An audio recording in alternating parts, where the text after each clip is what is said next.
আজ হচ্ছে বিপদনাশিনী পুজো, তাই আমি সকাল সকালেই ঘুম থেকে উঠে চান দান করে রেডি হয়ে নিয়েছি মায়ের মন্দিরে যাওয়ার জন্য, জানো তো, মায়ের নামে পুজো দেওয়ার জন্য।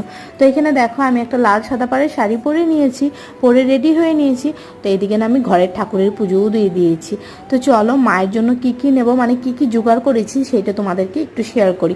তো এখানে দেখো এই বিপদনাশিনী পুজোর জন্য না সব কিছুই 13টাই লাগে, জানো তো। তো তাই আমি এখানে সব কিছু দেখো 13টা করে রেডি করেছি।